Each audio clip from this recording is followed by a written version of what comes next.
Eu sou a Isa Portioli e tá começando o Sacodecast. I'm gonna roll with you till the day I die. Hoje eu tenho a honra de receber uma convidada muito especial, uma atriz consagrada, influenciadora com mais de 1 milhão de seguidores, esposa, mãe, e ela também tem um papel muito importante de transmitir a mensagem de Deus nas redes e na vida, influenciando e inspirando milhares de pessoas. Seja muito bem-vinda, Elaine Ai, que Michele. linda! Obrigada, meu amor. Prazer estar aqui, viu? Prazer Parabéns é pelo meu. seu programa, sucesso sempre. E que você continue levando informações, entretenimento, alegria, Deus, tudo através aqui do seu canal. Prazer estar aqui com vocês. Ai, obrigada. Eu quero dizer que eu admiro muito o seu trabalho, sua Obrigada. trajetória, sua família, porque eu vejo que você é uma pessoa iluminada. Eu e minha mãe, a gente acompanha o seu conteúdo nas redes e a gente sempre comenta entre a gente. Ai, meu Deus, Elaine sendo Elaine. Elaine vai de A a Z, né? Não, mas eu gosto. Você passa muito conhecimento, assim. Você fala de Deus, sobre profetizar na vida dos filhos. Sim. Esse vídeo seu eu adorei, assim, você profetizando. É porque é o que faz a diferença, né, na vida das pessoas. Quando a gente aprende a profetizar e a gente aprende o poder da palavra em nossas vidas ou na vida dos nossos filhos, seja na vida profissional, quando você aprende a profetizar, obviamente, positivamente em cima da situação em que você necessita realizar, faz total diferença. E as pessoas, elas perdem a noção do poder da palavra, o quão realmente a palavra, ela influencia, não só neurologicamente, mas também no mundo espiritual. Então, por isso que eu ensino e falo, e inspiro muito as pessoas a profetizar. Eu tava vindo pra cá agora e eu tava profetizando. No carro. Senhor, que seja, eu profetizo que esse será o melhor podcast de todos que nós já Amém, realizamos. amém. Que o Senhor abra a minha boca para que eu possa edificar, fazer a diferença na vida das pessoas. Que de alguma maneira, através do nosso olhar, através da nossa palavra, realmente, que a gente possa chegar no coraçãozinho e vida dessas mulheres, desses jovens, dessas pessoas que acompanham a Isa.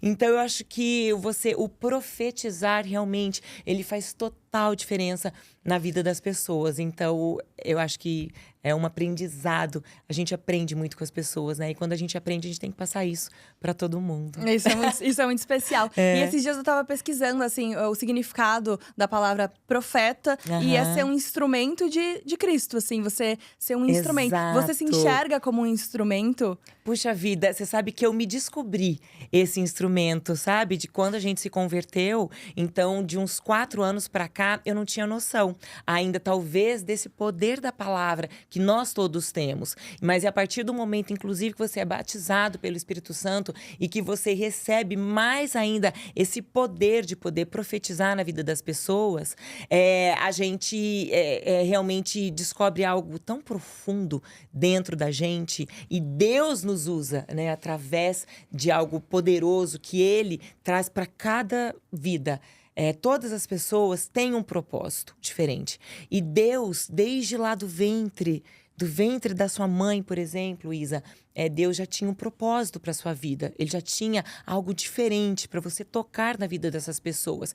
E esse propósito é que faz com que a gente atinja famílias, transformações, lares, projetos. E aí, quando eu me descobri com esse toque a mais do Senhor, né, de poder profetizar na vida das pessoas, isso se torna tão profundo, tão grandioso. E eu agradeço todos os dias por isso. E eu até digo que a gente tem que tomar muito cuidado, porque muitas vezes chegam homens ou mulheres de Deus falando que são profetas. E muitas vezes, as pessoas às vezes estão usando de uma maneira invertida, né? A questão do você ser um profeta, mas um profeta do Senhor mesmo. Tem muitas pessoas, infelizmente, usando essa palavra, sou profeta. E agora eu tô falando profeta no sentido de uma pessoa que tem um nível muito maior do que o meu, tá? Eu tô falando a minha maneira de profetizar na vida das pessoas, de uma maneira ainda tão singela e tão pequena, perto de homens e mulheres que têm o poder da profecia realmente. E só que Aí as pessoas confundem e brincam com a vida dessa pessoa, muitas vezes. É muito perigoso É isso. muito perigoso. Então, a gente tem que saber ter o discernimento. Eu falo que em tudo na vida, o discernimento é a chave para o sucesso, a chave para o seu caminhar. Porque quando você não tem discernimento, e se você é uma pessoa teoricamente inocente, ou bobinha, ingênua, você vai… É mesmo? Você tá falando isso pra mim? E você já compra Então, a ideia, né? Você já compra ideia, você já leva aquilo como uma verdade. E aí você já transforma a sua vida, a vida da sua família, sendo que a pessoa às vezes só tá te usando para crescer em cima de você, entende? Então, a gente tem que ter um discernimento e temos que ter muita calma pra saber o que é e o que não é do que vem dessas pessoas. Exato, eu concordo com suas palavras. E também essa palavra discernimento tá muito na Bíblia. A Bíblia fala muito sobre discernimento. Exato. E realmente existem falsos profetas que acabam se aproveitando. Mas aí, é o que você disse, vai dar gente de avaliar ali pra ver se compra a ideia, se não compra. Se é, se é de verdade a mensagem da pessoa. Ou se é uma mensagem falsa, né? Perfeito. Então… Eu falo assim, né, que a nossa vida, ela é feita de jornadas. E essas jornadas, elas dependem única e exclusivamente das nossas decisões diárias. O tempo inteiro, nós estamos tomando decisões. E aí, vai de você escolher e entender se aquilo ali, né, que aquela pessoa está falando é algo realmente edificante ou não. Vai de você decidir para qual caminho você vai seguir, com quais pessoas você vai estar seguindo, com quais lugares você vai estar frequentando. Então, tudo isso gera a sua jornada e que vão te levar em um resultado extraordinário ou não. E mais do que isso, esse caminho vai te levar para o caminho com Deus corretamente ou o caminho com Deus negativamente. E aí é que vem a questão de você tomar boas decisões, fazer boas escolhas, porque essas escolhas sempre vão estar te levando ou para o caminho positivo com Deus ou com o caminho negativo com Deus. E a gente tem que saber discernir, temos que saber fazer essas escolhas, temos que saber tomar essas decisões diárias. Acho que isso é tão primordial para a vida de todos nós, para a gente não ficar perdido, sabe? Sim. Em cima do muro. E eu acho que é isso mesmo, saber escolher e honrar suas escolhas. Teve uma psicóloga, Maria, que sentou aqui comigo pra gente bater um papo. E ela falou essa frase, honre suas escolhas, sabe? Que é tão forte se você parar pra pensar. Porque você escolheu, mas o mais difícil é o caminho diário ali, da escolha, de todo dia. Você escolheu. Então agora que você escolheu, assuma as responsabilidades. Assuma a responsabilidade por completo. Então vamos lá, por exemplo, eu fui mãe muito nova, com 20 anos de idade, já decidi me casar com 20 anos, decidi ter filha com 20 anos, com 23 já estava tendo segundo. Ou seja, é nova a pessoa com 20 anos de idade para você, né, já constituir uma família, já ser mãe. Sim, mas foi uma decisão. Mas foi uma escolha. Foi uma escolha. Então, a partir daí, meu amor, você tem que aprender a lidar com essas responsabilidades e que eu acredito que nada é por acaso. Tudo tem um porquê e tudo tem um porquê de Deus. Então, foi Deus que com certeza me colocou nesse momento, aos 20 anos, para adquirir uma maturidade e poder estar com essa família, com os filhos e etc. Então, como tudo tá ligado, né? A questão da decisão, da escolha, da jornada, da prosperidade. Quando a gente consegue ter uma visão realmente grandiosa de tudo isso que Deus nos dá, o livre-arbítrio de realmente termos esse entendimento.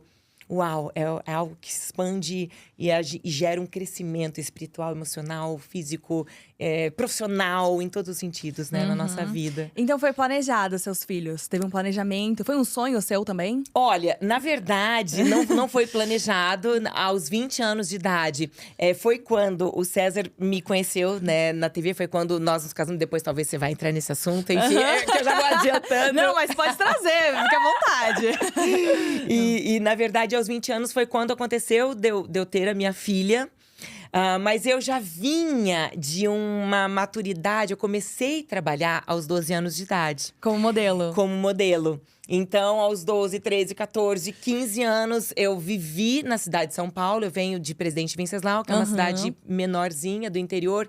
E aonde a mentalidade também é um pouco mais delicada, até no sentido do crescimento. Então, eu saí de lá para poder crescer, para poder expandir, para conhecer pessoas, lugares, fazer novas conexões. E partindo daí, foi quando eu comecei a minha fase de adolescência. Passei aqui pelos meus 15 anos, 16, 17 de estudos. E aos 20 anos, muito nova, eu já tinha a minha independência financeira.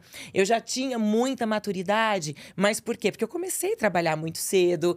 E eu digo que nada é por acaso. Deus foi me forjando. Deus foi me dando essas oportunidades. Deus foi me colocando nesses lugares de teste, de dificuldade, de nãos, quantos nãos, né, nesse período todo que eu recebi, para chegar talvez aos 20 anos. E sim, Deus me colocou já o meu marido, Deus já colocou o primeiro filho, aos 23 colocou o segundo filho, e uau, com 23 eu me vi ali com a família e já cuidando de uma casa, né? Com toda a responsabilidade. E ao mesmo tempo eu já trabalhava há um tempo.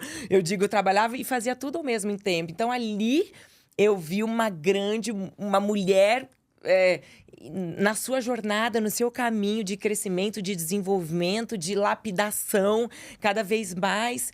E é muito bonito, porque naquela época, eu ainda não tinha o entendimento total de que tudo era Deus na minha vida. E hoje, quando eu olho para trás e tenho o entendimento da palavra, já tenho o entendimento bíblico e a presença do Senhor tão grande na minha vida, eu falo, uau, Deus, como você cuidou de mim. Como desde lá dos, né, menininha, jovem, que talvez poderia ter caído em tantas tentações, talvez poderia ter caído em tantas ciladas, talvez poderia ter entrado por um caminho, né, que a gente sabe que não é só o mundo artístico, mas todos eles têm os seus caminhos obscuros, vamos dizer assim. E Deus sempre me direcionou e me colocou pessoas boas, pessoas que me ensinaram também.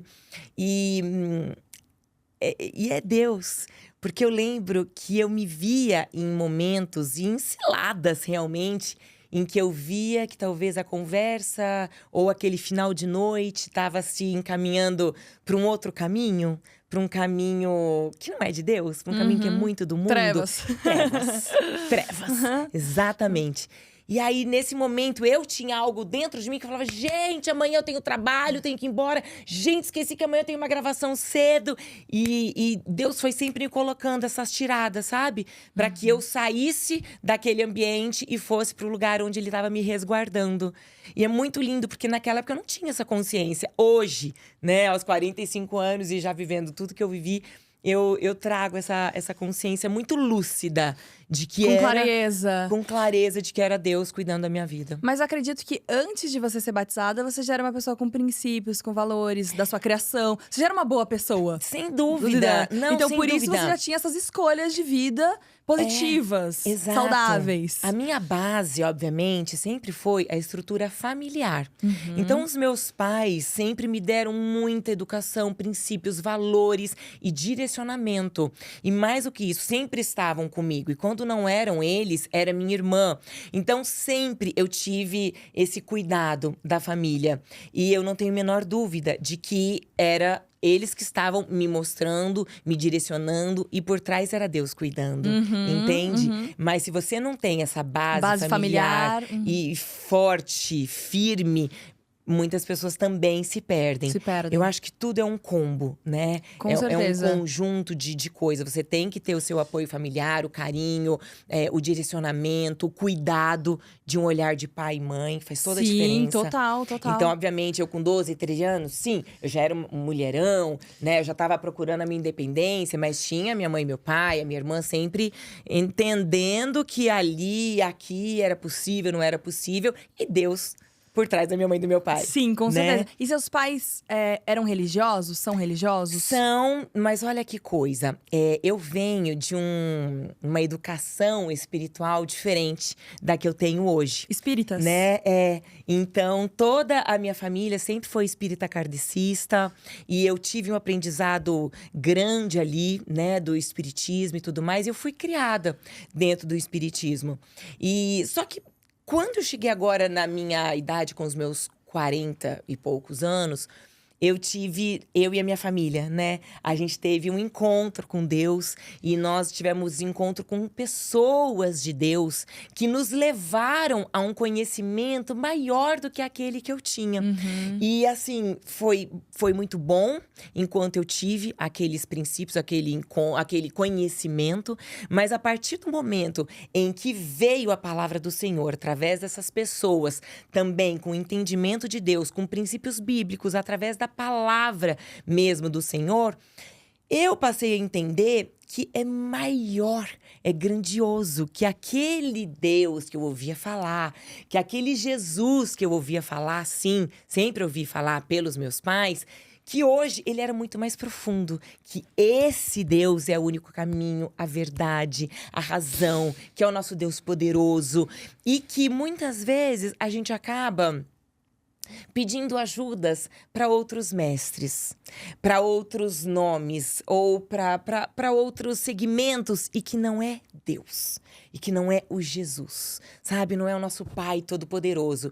E eu acredito hoje, para mim, o meu entendimento, o meu direcionamento e da minha família é com o nosso Deus, com o nosso Pai Todo-Poderoso. Antigamente, eu fazia, por exemplo, eu rezava, eu não orava. Hoje, né, a minha oração é uma entrega para Deus, é uma conversa com Ele, é um diálogo que eu tenho com Ele, coisa que eu nunca tive. Antes, como é que eu rezava, que eu não orava?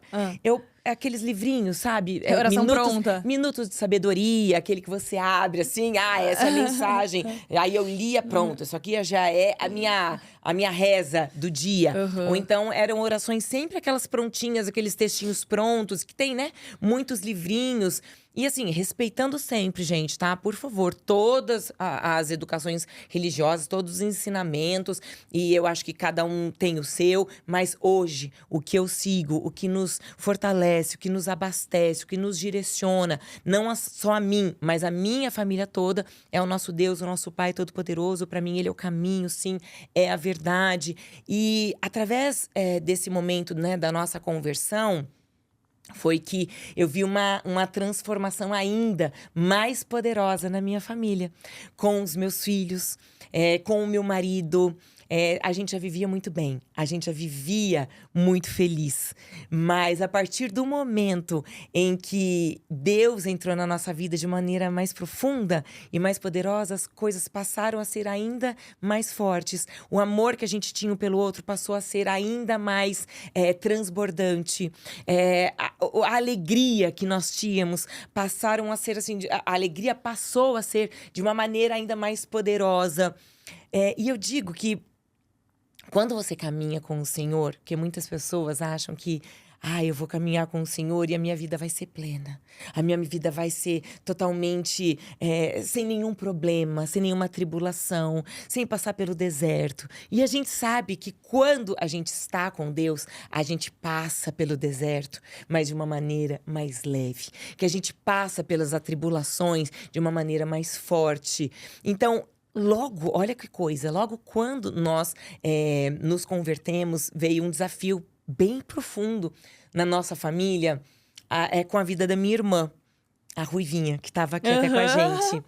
E aí eu lembro que eu falava assim, caramba, se eu não tivesse o conhecimento e a palavra do Senhor do dia de hoje, eu acho que a gente não ia conseguir passar por esse desafio de uma maneira leve, tranquila saber e lidar. Leve, sabendo que tudo vai Vai dar dar certo, confiando, entregando nas mãos de Deus. Deus está cuidando de cada detalhe, sabe? De cada... Porque era uma questão de um transplante de órgão na família, né? Para com a minha irmã. Então é aquela coisa que você fala, ai caramba, nunca vai acontecer. Você ouve falando que aconteceu ali, aqui, acolá, com uma família, com outra. Aí você vê, né, muito em matérias de revista, de jornal. de TV, mas você fala, nunca vai chegar na nossa família. E quando chega, você fala, ai, caramba, e agora como vou lidar? Então, quando a gente estava ali com Deus, estamos, né, com Deus, mas quando a gente se deparou, esse é um dos exemplos que eu tô dando, e você fala, puxa vida, eu lembro que a gente passava por cada processo, a questão de onde a gente vai encontrar o órgão, como, de que maneira, quem vai ser o doador, e etc e tal. Você passa com… Ok, calma. Hoje não deu certo, mas eu sei que amanhã Deus vai direcionar. Ok, não deu certo, mas calma, eu sei que Deus tá pontuando de alguma maneira. Calma, é pra gente fortalecer, pra gente ser forjado. Então, sabe, logo de cara, quando veio a conversão, veio essa questão pra gente resolver também. E que foi linda e que foi resolvida. E que hoje, né, estamos aí com a minha irmã completamente saudável, curada, em nome de Jesus. Amém. E tudo é o Senhor, então… Vieram vários momentos de testemunho, sabe? Durante a nossa pós-conversão, para que Deus mostrasse pra gente e falasse: é isso, meu amor. É isso, filha. Você está no caminho. É isso, filha. Agora você está literalmente de mãos dadas com a gente, comigo, né? E agora você vai entender realmente os nossos princípios, o que você veio fazer aqui nessa terra. Então é lindo, é lindo, é lindo demais. E você fala bastante sobre propósitos. E após a sua conversão, você teve mais clareza do seu propósito aqui? E quais seriam? Sem dúvida alguma. É muito engraçado, porque antes eu achava que a minha vida… Como eu comecei muito no meio artístico, né? Em TVs, em foto, revista, publicidade, etc e tal. E eu achava que a minha vida era só isso. Eu tinha o Deus que eu falava pra vocês, né? Que eu falei pra vocês que eu tinha, mas ele não era tão profundo. E fui levando a minha vida dessa maneira e sempre muito profundamente através, vamos dizer assim, do mundo artístico no geral.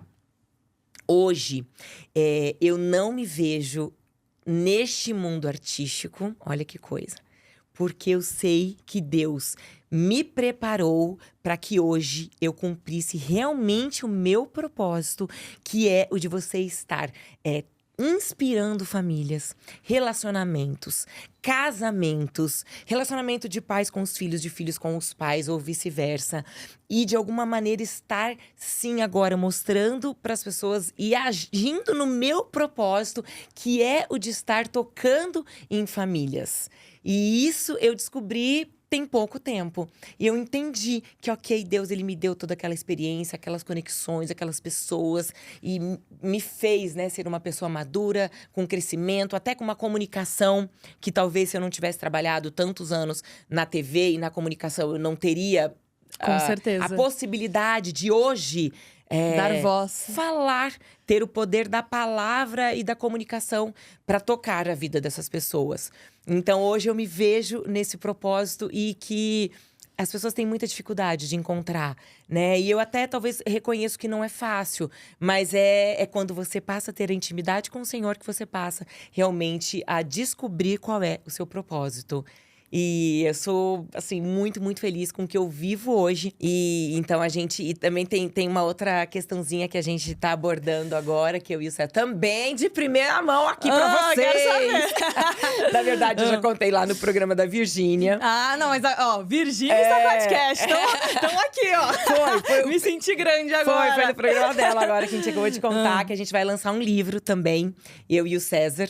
Justamente porque a gente… São 25 anos de casamento, então serão 25 princípios para um relacionamento feliz, saudável e contando as nossas experiências, contando os nossos erros, os nossos acertos. Aí a Virgínia, eu já quero o meu, Elaine, pode me mandar. A Paula Fernandes tava falando, também quero o meu, porque que casamento é esse e tal. Então, a gente tá preparando com muito, muito carinho esse livro para poder… propagar aí um pouquinho das nossas experiências para as pessoas. Acredito que vai ser incrível e transformador esse lançamento. Tanto desse encontro com as mulheres, como né? o livro. Achei a gente já coloca o livro lá no evento. Exatamente. Já faz um momento de autógrafo, me sinto chique. Autografando livros. E ultimamente, então, você mergulhou ainda mais nessa temática, assim, de parar para pensar no seu casamento, no seu relacionamento. Porque você teve que fazer o livro, né? Então, assim, Sim. foi um pensamento constante nos últimos meses, esse tema. Na verdade… Ou a vida toda. Não, você sabe que isso é muito recente. A gente começou a escrever tem um mês. Nossa! Mesmo, assim. Eu tava imaginando, um ano que eles estão aí. Em um mês, foi muito rápido. Não, foi agora, assim. E teve um dia à noite. É muito difícil de eu ficar sozinha na minha casa. Sempre tem um aqui, um ali, me chama, eu falo, gente do céu. Teve um dia que eu fiquei sozinha, das 10h30 da noite à meia-noite. E o César ainda não tinha voltado do programa. E eu simplesmente comecei. Peguei o meu celular mesmo e comecei. Escrever o início do livro e tal. Aí já comecei a montar os 25 princípios. E eu falei, pronto, e agora dentro desses 25 princípios, eu quero aprofundar dentro de cada um deles, sabe? Que é o perdão, a paciência, o respeito, a admiração, a cumplicidade, a aliança do casal. E aí fui, e agora eu e o César, nós estamos aprofundando dentro de cada um deles. Porque, na verdade… esses 25 princípios são só alguns dos que eu tô citando que a gente já vive. Então, a sua pergunta foi, Elaine, você se aprofundou mais? Na verdade, não é que eu me aprofundei mais. Eu estou trazendo a nossa vivência, sabe? Então, Colocou de uma maneira palpável ali, né? Exato. Então, eu tô trazendo alguns desses princípios dentro desses 25 5 anos que a gente de já história. vive. Que, na verdade, são 27. São Porque 27 tem um namoro, juntos, e 25 de casado. Então… por isso que talvez o livro ele foi fluindo de uma maneira mais leve mesmo no escrever, porque são coisas que a gente já aplica, né? São coisas que a gente já vive. E não foi difícil, você não precisa estudar e entender, né? Sobre o assunto X, Não, Y. é só a experiência própria de vida ali, né? Que você tá colocando. Então, por favor, gente, muito em breve, o meu livro também. Se eu não conseguir vir aqui, a Isa vai mostrar pra vocês. Eu vou querer ler, com certeza. Eu adoro livros. E essa temática é do meu agrado. E assim, essa pergunta que o pessoal faz pra você… como ter uma família abençoada, como criar os filhos. Na minha cabeça, eu já vi alguns conteúdos seus, assim. E eu acredito que você gosta muito dessa temática de autoconhecimento. Sim. E somos… Eu não sou mãe, né? Mas eu sou filha. Eu acredito que os pais são exemplos. Sim, então, sempre. Não adianta… Eu já vi você falando isso. Que não adianta você só falar. Você Exato. tem que ser o próprio… Você tem que colocar em prática na sua vida pro seu filho te admirar. Exato, porque assim, tem muitas, mas muitas mães, e que é uma coisa que também me inspira pra poder fazer o evento. E elas chegam pra mim e falam, Elaine, eu tô com meus 2 filhos na adolescência, e eu não tô conseguindo controlar, e eu não sei como agir, eu não sei como fazer, como que você conseguiu, né, levar os seus filhos pra esse caminho e tudo mais. E aí a pessoa assim, você é o exemplo, e a pessoa elogia. Muito bem. E eu tô dando um exemplo, tá? E aí eu tô no aniversário dessa pessoa. Só que, tipo, chega daqui 2, 3 horas, essa pessoa está embriagada. Essa pessoa, ela tá ali na festa e tá bebendo. Como é que ela vai querer dar exemplo para os filhos dela se ela ali dentro da casa dela, em uma festa dela, ela tá bebendo e daqui 2 horas a pessoa, você vê que ela tá trançando as pernas e você fala, gente… Então assim, tudo parte do exemplo, parte dentro de casa. Se você não é o exemplo, se você… a mínima coisa que você pode fazer é fazer as atitudes, os atos para que com seus filhos olhem, admirem e copiem aquilo. Agora, qual é o exemplo se você… essa pessoa que fuma, que bebe. Se você fuma um cigarro, você já dá a liberdade pro filho fumar qualquer outro. O vape, ou eu nem sei direito o que são esses negócios que estão usando aí. Enfim, pra qualquer coisa. Se você toma uma caipirinha que seja leve ou algo assim… mãe, então eu também vou tomar caipirinha. Só que você toma caipirinha mais forte. Se a mamãe toma uma cervejinha, a mamãe toma uma, o filho pode tomar 3. Mãe, se você toma, por que eu não tomo? Então como é que você vai falar pro seu filho? Não você não tem autoridade pra proibir uma coisa que você faz. Você entende? O exemplo tá dentro de casa. Então, assim… Eu, por exemplo, tenho exemplo dos meus pais. Meus pais nunca beberam, nunca fumaram. Eu já tive essa educação. E eu, Elaine, eu nunca bebi. Eu nunca, não sei nem o que é cheiro de cigarro. Eu odeio cheiro de cigarro. Pra dizer que eu nunca bebi, eu vou contar uma coisa engraçada aqui pra vocês. Quero saber. Na época que eu fiz a oficina da Globo, que é um curso, né, que você faz pra dramaturgia e tudo mais. Eu tinha exatamente 15 anos de idade. Quando você vai fazer um personagem, você tem o laboratório, chama-se laboratório. O que é o laboratório? Você vai vivenciar se essa pessoa é alcoólica, é alcoólatra. Desculpa, essa pessoa é alcoólatra. Você tem que entender como é a reação, como a pessoa fica. Entrar nessa situação pra você com profundidade. saber como é. Entrar com profundidade na questão da pessoa alcoólatra. Muito bem. E eu lembro que veio um personagem pra mim que a pessoa, ela tinha que ser drogada. E eu falei, gente, eu não tenho ideia do que é ficar uma pessoa desestabilizada. Porque você pensa que uma pessoa drogada é uma pessoa alterada, né? Quimicamente, uma pessoa… E aí, gente, eu não sei o que em 15 anos. Eu falei, gente, eu não sei o que é isso. Só que eu tinha que trazer um pouquinho esse perfil. Aí, o que eu fiz, gente? Voltei pro apartamento, eu morava com a minha irmã. E meu pai, né? Às vezes, tinha algumas pessoas que iam pra lá e tudo. E aí, eu lembro que tinha um martini na minha casa. Eu não sei por que cargas d'água tinha aquele martini, mas eu acho que era do meu pai que ficava lá e tal. Sobrou ali, tava sobrou. Gente, eu resolvi encher um copinho, metade. Louca. Metade de um copinho, assim, ó, de martini. Eu falei assim, gente, eu vou tomar só pra eu entender o que como que dá. é? Deixa eu sentir o gosto disso. Será que ele desce ardido, não é? Como é o gosto? Você não tá entendendo? O martini, se eu não me engano, é aquele gosto amadeirado. Uma coisa horrorosa, sem gelo, sem nada. E eu tomei. Imagina, não me deu reação de ficar tonto, de entender o que era. Só me deu uma baita de uma dor de cabeça. Nossa, que tava latejando. Aí eu não conseguia estudar o personagem. Aí eu não conseguia nem ler o texto que tinham dado pra eu decorar. Ficou aquela situação. Eu falo, foi a única vez na vida, assim, que eu tomei uma coisa mais forte. E meus filhos, né, cresceram com essa questão de vendo. Que a mãe e o pai, o César também nunca bebeu nada, nunca fumou nada, nunca nada. E eu digo que olha que coisa, né? Eu vivi muito na TV Globo, né? Todos os meus trabalhos, a maioria dos trabalhos foram lá, dos 17, 18, 19, até os meus, acho que 27 anos. Então, eu convivi e via muito o que acontecia nos bastidores. Depois fiz SBT também, fiz Band. Eu percorri muito. E a gente sabe que não só… Por favor, tá, gente? Não só no mundo artístico, mas em todos. Você tem, né, seus vícios, você tem a galerinha, né, do oba-oba e tudo mais. E eu sempre caí fora dessas galerinhas. Eu nunca quis saber. Eu via até passando coisas na minha frente, droga, dadadã, e eu nunca quis provar. Mas por quê? Foi uma decisão que eu fiz na minha vida. Como a gente tava falando no início. Honre suas escolhas, Honre as suas escolhas. Então, assim, foi uma escolha. Eu falei, eu nunca vou querer provar bebida nenhuma. Eu nunca vou querer provar nenhum desses cigarrinhos, o que tiver passando na bandejinha. Por quê? Era uma coisa que meus pais falavam. E se eu provar e gostar? Porque, gente, eu não sei como é. E é isso que os jovens fazem.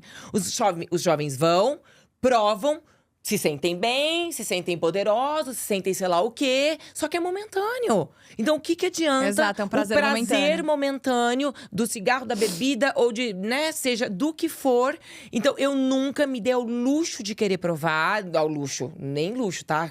Tira isso, não é nem luxo. Eu nunca me dei, né, nunca quis, meus filhos esse também não. Esse prazer momentâneo, entendi Esse o que prazer, você quis falar. eu nunca quis, talvez, achar o prazer em cima disso. Talvez sim. seja isso. Porque não seria algo saudável pra você. Não! E não é. Não é. Não partia da minha educação, dos meus pais. E assim, os meus filhos seguiram também essa linha de raciocínio. Eu acho que você tem que ser o exemplo dentro da sua casa. Acho não. Tem que ser, né? É uma das coisas que são primordiais, mas em todos os sentidos. No tipo de diálogo que você tem com as pessoas, sabe? Com o seu cônjuge, com a pessoa que te serve diariamente em casa. As pessoas precisam entender que o respeito vem com as pessoas que você lida dentro de casa. Não adianta eu chegar aqui, oi, gente, tudo bem, querida? Ser simpática, você tá bem, educada. tá fofa. E dentro de casa não sei isso. E dentro de casa… você chega com um comportamento tão disfuncional dentro de casa, você O chega… estresse do trabalho você compensa na família, então não adianta. Mas você sabe que isso às vezes parece que é uma coisa básica, mas é uma coisa tão importante. Porque eu sei que acontecem também com amigas e com pessoas que estão próximas a mim às vezes. E que também me pedem ajuda. E que eu sei que ali comigo elas são fofas, queridas, sorridentes e etc. Mas chega dentro de casa, elas tratam os filhos de uma maneira grosseira, com palavras que machucam, ou não dando a atenção que tem que dar. Então, isso realmente acontece. é muito, muito importante. A questão do comportamento, o mesmo jeito que você gostaria de ser tratada, o quão isso é real. E você tem que tratar a pessoa que está do outro Concordo, lado. E concordo. partindo principalmente das pessoas que estão dentro de casa mesmo. São os filhos, marido, os seus assistentes, sejam eles, sabe, quais forem. Quem tá na sua intimidade, né? Às vezes é mais fácil deslizar com essas pessoas, porque você já tem uma confiança. Mas se a sua base são as pessoas que você mais ama, por que você vai fazer isso com elas, né? Exato. E eu percebo que o César Filho, te trata muito bem. É admirável, é admirável. Eu trabalhei na produção e no roteiro do Pode Ser. Em qual? Do Pode Ser, Ah, o podcast do meu tio, do Celso Portiolli. E o César foi entrevistado pelo meu tio. Primeiro eu quero falar que eu já vi o César entrevistando o meu tio e o meu tio entrevistando o César, gente, tá? figura os dois juntos, E assim, não dá. o César, ele direciona muito bem a conversa. As perguntas dele, assim, pá! É jornalista, sabe? né? Jornalista, Inclusive, radialista. ele ganhou O troféu imprensa. Ele ganhou o troféu imprensa de melhor jornalista e de melhor jornal 2 vezes. Pela imprensa e pela imprensa e internet. Isso mesmo. Muito bonitinho. Nossa, parabéns. 45 anos de carreira só o César, gente. E me diz uma coisa. 45. O César que te escolheu ou você escolheu o César? Ótima pergunta! Olha, de imediato eu vou dizer que foi o César que me escolheu. Porque assim, eu fazia a minissérie e o do Furacão, na época, foi meu primeiro trabalho na Globo e tudo. E eu tinha 17 para 18 anos. E o César assistia a minissérie e ele se encantou com essa pessoa que tinha lá na TV, né? E na verdade, na época eu tinha o cabelo loirinho aqui, que eu fazia o personagem baseado na atriz hollywoodiana, que é Jane Mansfield e tal. Então, era um pouquinho diferente de hoje, o cabelo e tal. E ele olhou, se apaixonou, se encantou por aquela pessoa. Aí, depois de um tempo, ele viu matérias minhas na Caras, na Contigo e tal. A gente se encontrou dentro de uma casa de shows. Olha que coisa de louco, assim. Na verdade, era uma boate. Em que ele estava, era aniversário de uma amiga, que hoje é amiga em comum. E eu passei em frente a essa boate, eu tava saindo de uma capa de revista. Passei ali, aí eu tava com a minha irmã, com um motorista. E eles falaram, Elaine, olha aqui, é uma casa super famosa de São Paulo e tal. Você quer conhecer? E eu falei, gente, acho que não precisa não e tal. Eu nunca fui de balada. E os dois estavam sóbrios. Os dois estavam Porque sóbrios. vocês não bebiam? Não, sóbrios total. Eu entrei nessa casa, passei por ele ali. Ele me reconheceu na pista e a partir dali a gente trocou telefone, conversas e tudo mais. Não, eu completamente sóbria, ele também. Então assim, na verdade foi o César primeiro, né, que teve esse olhar pra mim. E depois eu passei a conhecer o César como ser humano, a pessoa que ele era. Que a princípio eu tinha muito medo de achar que ele fosse tipo, mais um global, um artista assim, vindo da cantada barata. A humanidade dele, assim, o humano que ele é. Assim. Exato, conheci a gentileza, o coração gentleman. Como foi o primeiro encontro? Foi exatamente nessa boate. Mas e depois disso? Aí depois disso, foi depois de 2 meses que eu tava fazendo um trabalho no Nordeste e tudo. Quando eu voltei, ele me convidou pra ir no show do Fábio Júnior. Porque ele sabia que eu amava o Fábio e ele pediu pro Fábio Júnior uma mesa bem embaixo do microfone. Bem assim, aquela vista privilegiada. Ele falou assim, ô Dom, porque ele chamou os dois, eles se chamam de Dom e tal. E ele falou, ó, Dom, quero uma mesa que se você cuspir, vai nela, hein, Dom? Tem que ser Bem tal. assim. É, tem que ser embaixo, porque essa… É pra, eu quero pra conquistar, né? Pra Era pra impactar, essa eu aham. quero pra casar, É. e tal. Era pra te encantar, né? Ele queria te dar o melhor. Aí, escuta.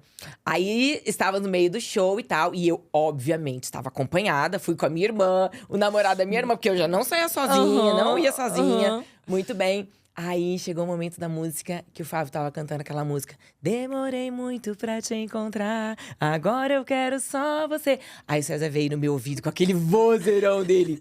Demorei muito pra te encontrar, mas agora eu quero só você. Aí eu falei, ai, meu Deus. Ele não perdeu tempo. Foi posturado, deu uma cantada. Não, César, meu. Ó, direto e reto, objetivo ali. E foi, você? Como ele você foi no reagiu? investimento. Eu falei, ai. Eu fiquei sem graça, sem jeito, assim, total. Porque ai, era só amizade mesmo, ainda não tinha nada sério. Aham. E aí, depois de um tempo que a gente foi se conhecendo Saindo. mais, saindo, festas, teatro, nanã. Aí que foi dando match, olha o que deu essa família. Você tinha quantos anos na época? Então, na época, quando eu gravei a minissérie foi 17. Ela foi pro ar quando eu tinha 18, tá? Um aninho depois. Eu tinha 18 pra 19. 18 pra 19. Foi seu primeiro namorado? Foi meu… Não foi. Não foi? Foi meu não foi meu primeiro. Entendi. Então, mas aí que eu vejo também o cuidado de Deus mais uma vez na minha Aham, vida. com certeza. Porque eu tive um outro namorado e que eu sofri muito com ele. Eu sofri, assim, ciúmes, A gente mas sofre assim… com os primeiros mesmo. Né? Você sofreu? Eu sofri com o primeiro também. Ah, então. Mas é que a gente não tem… A gente é muito nova. O primeiro é muito Exato, nova. Não tem muita então. cabeça pra discernir. Não tem maturidade, pra discernir né? direito as coisas, né? Pra ter noção. Se… Eu não e sabia até… namorar. Eu falei, vai você, me Quantos ensina. anos você tinha? Ah, eu tinha uns 17, 18. Ah, Era nova. Então, o primeiro o meu era 16. mais nova ainda. É porque eu comecei tudo nova, né, gente? Ai, meu Deus, a minha vida foi tudo muito novo. Desde os 12 anos ali, a pessoa já tava trabalhando e tudo. Então eu falo, Deus fez tudo muito rápido na minha vida. Graças a Deus, mas… E até perdi o fio da meada. Então, e eu tive esse namorado… Mais conturbado o relacionamento ali. Que era um relacionamento que judiava, assim, sabe? Do meu emocional, vamos dizer assim. Mas porque eu não sabia lidar. Ainda não sabia lidar, não tinha muita ideia do que era certo, do que era errado. Sabe? Aquele ciúme possessivo. Ai, o meu também. Nossa, aquela horrível. coisa, mas aquela coisa doentia Doentia, mesmo. no meu caso também. No meu Mas era caso, doentia de tipo… Se eu tô conversando com os meninos aqui da produção e tô, né, olhando muito nos olhos deles, já acho que eu tô dando Exato, em cima, já não, que eu tô exato. cantando. Era doentio, assim, de eu não poder olhar pra um garçom. Sim, assim, você já tá há muito tempo nesse meio artístico, né? Eu sou bem mais nova, mas eu também tô. Então, assim, a gente lida com muitas pessoas, a nossa imagem tá exposta. Sim. Se a pessoa que tá com a gente não entende isso, não tem como seguir. Exatamente. E você… então, é o que eu falo. E as pessoas falam assim… Ah, Elaine, você e o César, né? No meio artístico. E vocês vivem tão bem. Eu falo, a gente não briga.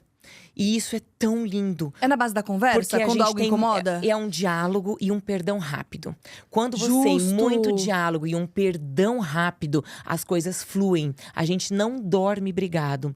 Porque espiritualmente é tão forte a questão do você dormir brigado com seu companheiro. Você carrega, você dorme, sabe, mal. pesado, você dorme mal, você acorda mal. E às vezes é difícil de retornar aquele momento. Então é muito mais fácil você já ter um diálogo, entender e falar, amor, vem cá, eu não gostei daquilo, nesse momento não foi correto. O que você achou disso que você fez? Ou dessa palavra que você falou? Ou dessa atitude? E aí você faz a pessoa refletir, sabe? Sobre o que ela fez também. Muitas vezes eu não vou apontando só o dedo, mas sim, eu faço ela refletir. Justo. Como? Através de perguntas. Então, amor, você acha que foi certo isso que você falou? Amor, você acha que isso vai me fazer bem? A maneira como você conduziu? E aí a pessoa… vai parar. Então eu não apontei. Falei, Ele você fez mesmo, a pessoa que vai chegar à conclusão. A pessoa fala, nossa, Mas verdade, isso nossa. sobre perdoar rápido, tem pessoas que têm mais facilidade e tem pessoas que não perdoam rápido. Eu sou uma pessoa, assim, minha família, a gente teve alguma discussão, mas logo a gente já tudo perdoa rápido. Mas tem gente que não consegue, que a digestão da briga é longa. É longa, Não vai dar até gastrite. não é. Então, vocês conseguem perdoar rápido, ambos no casal. Mas quando um não consegue, o outro consegue… Não. Então, na verdade, eu acho que aí precisa ter realmente um equilíbrio no diálogo. Porque o que vai trazer o perdão? O diálogo. E aí, quando você consegue conversar e quando vocês conseguem afinar os ponteiros com humildade… Humildade, justo. Humildade na conversa, aí vocês conseguem chegar no ponto do perdão. Porque depende, né, de qual foi o motivo para que você não perdoou. Pode ser uma coisa muito grandiosa. Por exemplo, uma traição. Graças a Deus, isso é uma coisa que… Eu tô dando um exemplo que eu sei que é o que acontece muito na vida das pessoas. Não necessariamente você precisa conviver com essa pessoa.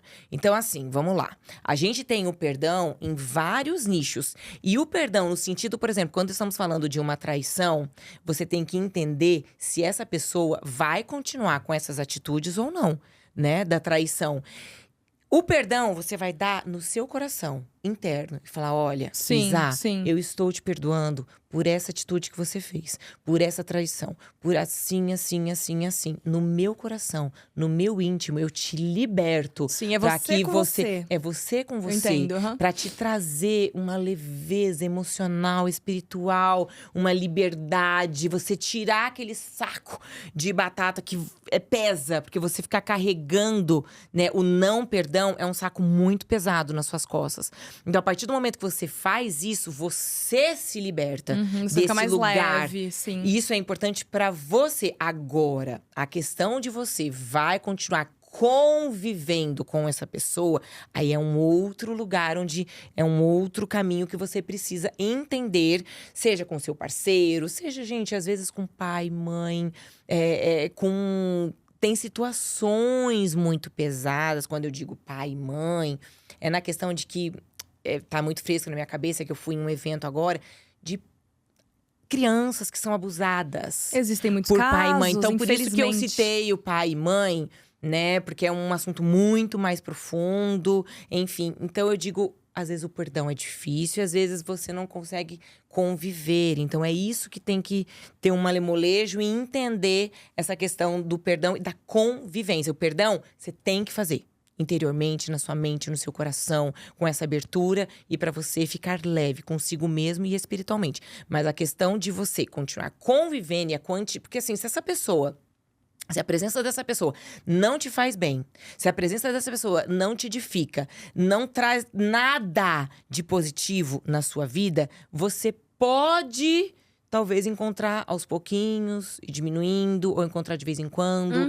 mas não… Eu concordo. Mas não sempre, entende? Porque vai tirar a sua paz. Vai tirar a sua paz. É você tirar aquele pezinho das suas costas e seguir sua vida, não ficar empacada naquilo, né? Porque não pode te empacar em muitas coisas. Ou então, obviamente, você tem que ajudar essa pessoa a vir para um lugar mais de equilíbrio como você, entende? Às vezes é bem difícil. Ai, gente, a gente tá chegando num assunto tão profundo Às vezes é bem difícil, né? Porque traumatiza muito a pessoa, né? Quando ela passa por tem isso. casos e casos. É um trauma muito… Mas vamos voltar no perdãozinho? Mas vamos voltar no perdãozinho, marido e mulher, briguinha, discutir. Não, então, mas no perdãozinho pequenininho, tá? Marido e mulher, sim, aquela discussãozinha bobinha. besta, coisa… Vamos voltar pro perdão leve. Aquela respostinha atravessada, eu né? já fui pro perdão muito dramático. É dramático. Vamos voltar. Tem que ter. E o marido é a pessoa que você vai continuar convivendo, é o amor da sua vida, é o que Deus colocou na sua vida pra te acompanhar, pra te, né, ser alinhado ali em todos os sentidos com você. Então é um caso que você tem que praticar o perdão. Vai praticando. E hoje em dia você tá convivendo muito com o César apenas, porque os filhos estão casados. E você comentou até de sentir uma síndrome do ninho vazio. Me conta mais sobre isso, como tá sendo? Então, na verdade, eu digo que eu nunca vou me permitir passar por essa questão da síndrome do ninho vazio. Por quê? Como eu saí também muito nova, né, da casa dos meus pais, os meus pais, a minha mãe, principalmente, ela sempre viveu muito essa questão da síndrome do ninho vazio, porque os 3 filhos saíram. E eu até entendo, mas eu acho que eu não vou passar isso para os meus filhos. A gente precisa se preencher. A gente precisa se ocupar de outras e outras maneiras dentro do seu lar, até com o seu marido, com a qualidade de relacionamento, de amor, de convívio, de diálogo ou de programações com o seu marido, para que você não deixe essa questão da síndrome do ninho vazio te atacar. Aí é uma questão, a autorresponsabilidade é totalmente sua, da pessoa que diz que vai passar por essa situação. E por isso que eu repreendo e eu falo que eu não vou passar e eu já não passo mesmo. Amém, amém. Porque eu me preparei muito pra isso. Eu sabia que os dois estavam encaminhando pro casamento, eu já sabia que a nossa casa ia ficar vazia, eu já sabia que ia ficar só os dois. E isso, e nem mesmo assim, já tem. Vai completar quase um ano que o meu filho saiu. E a minha filha já tem alguns meses também que ela já se casou. E assim, nenhum momento dentro de casa eu me senti sozinha. Mas porque eu consigo me preencher de alguma maneira. Que seja através de livros, que seja através de trabalho, que seja através Mas fica de um funções. silêncio em casa? Fica! Só que eu não deixo. Eu sou aquela pessoa… Não, eu não deixo. Eu ligo louvor, eu ligo música. Entendi. É mesmo. Porque quando tem mais gente, fica aquele barulho. Alguém tá na geladeira, alguém tá Isso subindo fica. a escada, né? Não, o silêncio fica, obviamente. Quando eles estão lá, você já ouve, né? Um falando de longe, o outro falando aqui, falando no celular, ou seja no computador. Enfim, você sabe que existe aquela vida, sem dúvida alguma. Mas quando eu percebo que tá esse silêncio, que ele tá se aproximando, eu falo louvor, música. Então, mas isso é um exercício também. Sim, é um exercício. Porque, obviamente, eu me acostumei com eles, né? Com a casa sempre movimentada e outra. Eles sempre levavam muitos jovens em casa pra encontros e tudo mais. Uma vez eu fui na sua casa, sabia? Uma vez eu fui na sua casa. Ai, que linda! Sabe o que eu lembro? Que eu vi umas canecas, um álbum da Disney. Eu acho que vocês foram muito pra Disney, não foram? Fomos muito pra Faz Disney muito tempo também. atrás. Uma vez a gente comeu japonês juntos também. Mas eu era bem mais nova. Eu acredito que a Laura, a minha prima, ela foi viajar com a Luma pra Suíça. Foi. E a gente se encontrou no aeroporto. Eu fui acompanhar e tal. daí a gente que comeu. legal, eu lembro elas disso. foram juntas mesmo. Foram. Mas voltando, então, sobre o se preencher em casa. O se preencher em casa é muito importante. E, assim, mulheres, né, mães que os filhos estão se encaminhando para sair, a minha dica é que realmente você já vá se preparando emocionalmente, psicologicamente, espiritualmente, em todos os sentidos, sim. Daqui a pouco eles vão estar saindo, daqui a pouco a casa vai estar em silêncio. É um treino, sabe? Você vai treinando. É claro que eu sinto falta deles, é claro que a gente sente a saudade, isso é óbvio. Mas a gente tem que se alicerçando, tem que se preenchendo, tem que se rebolando. Exato. Eu falo que cada fase de uma mãe é um aprendizado. É uma Exato. nova mãe, é uma nova mulher que renasce. Desde pequenininho, em todas as fases, sabe? Da adolescência e do casamento, é uma nova mãe. Agora é uma mãe que está aprendendo a observar, a enxergar e a cuidar dos filhos à distância, entende? Então… é um novo momento mesmo, realmente. Existe o lado ruim da fama pra você? O lado ruim… Olha, na verdade, talvez um pouco da falta de liberdade. Talvez do ir e vir. E às vezes as pessoas, né, tirarem fotos suas e soltarem em redes sociais de maneiras… E aí acaba indo pra imprensa, algo, né, que seja mais íntimo. Quando Mas… ultrapassa os limites, assim. Porque eu falo assim, que a profissão, né, do ser um apresentador, né, como tem o meu marido, o Celso, ou de você ser atriz, atuar em um lugar onde você é exposto, é que o seu trabalho é exposto. Exato. Um médico, ele trabalha dentro do consultório, então o trabalho dele ali quietinho e tal. Mas a pessoa que ela é exposta, de alguma maneira, é realmente o que… É a consequência. E é só você saber lidar com isso. A gente lida muito bem, mas eu não tenho nada de muito negativo, assim. É só a questão, às vezes, a privacidade, mas faz parte. Tá na chuva é pra se molhar. Sobre a exposição dos filhos, foi uma questão pra você ou sempre foi com naturalidade expor a Luma e o Luigi? Não, foi natural. E é porque, na verdade, né, na verdade, a imprensa sempre quer fazer uma foto de família. Sim, eles adoram, né? Fazer matéria de família, Dia das Mães, ou, né, final de ano. Nas viagens também, a gente sempre gostou de viajar muito. E aí, hoje, com as redes sociais… a imprensa pega todas as imagens também de redes sociais, né? Então você nem consegue. E na verdade é isso, acho que desde a Luma, não adianta nem eu querer dizer, porque a Luma, desde quando ela nasceu, na maternidade, tinha a revista fotografando. Então, na verdade, foi uma coisa que aconteceu espontaneamente mesmo. Não foi… por a gente querer Não, expor. foi E também a gente não… imprensa. E a gente não teve essa coisa de poupar, porque foi uma coisa natural mesmo. Foi acontecendo.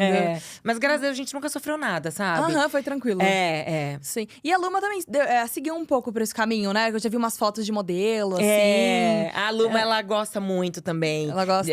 De fotos, Fotos, de vídeo, de atuar. Eu acho que ela tem Tem no sanguinho, sabe?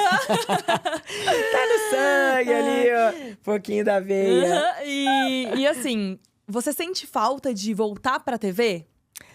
Eu amo as luzes, Isso, eu eu amo amo. tudo. Você sabe que hoje, assim, se eu recebesse um convite pra voltar pra TV, eu gostaria de voltar, por exemplo, podendo, de alguma maneira, fazer a diferença na vida das pessoas.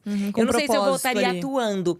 Eu voltaria, né, ou com um momento de entrevista, trazendo coisas boas, que eu possa gerar e levar isso pras pessoas de alguma maneira, com entrevistas ou através da minha vida, enfim. Mas eu acho que talvez eu voltaria para um caminho ou um meio que eu pudesse, sim, com um propósito maior, grandioso de tocar, atingir na vida das pessoas. Eu sou encantada por tudo da TV. Eu cresci, né, da TV, não tem jeito. Eu cresci desse lugar. Falando em crescimento na TV, como que foi que você recebeu o primeiro convite pra TV? Eu sei que você trabalhava como modelo e que você começou a fazer novela, mas como que foi essa entrada pra TV? Então, foi muito mágica, assim. E que hoje eu entendo que é Deus também que me colocou com 15 anos.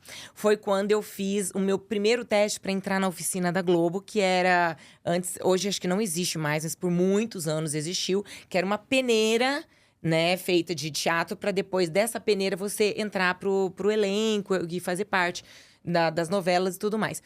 E aí eu fiz o teste, que eram 3.000 candidatos, pra ficarem só 30. E eu confesso que eu fiz esse teste ainda muito inexperiente. E eu falei, nossa, vou fazer pra pegar a experiência e vamos ver no que dá. E eu nunca me esqueço, eu fui a primeira dessas 3.000 pessoas, eu fui a primeira a entrar e realizar o teste. E não é que eu passei. Passei, entrei, fiquei entre esses 30. Era um curso, assim, de intensivão, sabe? De teledramaturgia, com autores, com atores, aula de dança, canto, de tudo um pouco. Muito, muito gostoso. Um intensivão de 4 meses, das 7 da manhã às 11 da noite, enfim. E saindo dali, foi que o Wolf Maia me chamou pra fazer a minissérie Hilda Furacão, fazer um teste. E aí eu fiz o teste, passei também nesse teste, e que foi o meu grande primeiro trabalho. Mas antes disso, né, da oficina, eu fiz muita figuração. Fiz muito elenco de apoio, sentada naquelas primeiras filas do Jô Soares. Próprio Domingo Legal, eu era daquelas que fazia figuração, de ficar levando aquelas brincadeiras do Gugu, de ficar ali em volta. Eles contratavam, né, as menininhas pra ficar bonitinhas e pra ficar em volta. Então, eu fiz muito isso. Serginho Groisman, todos esses programas, a Elaine tava ali, sentadinha na beira. Agora, olha que coisa mais linda.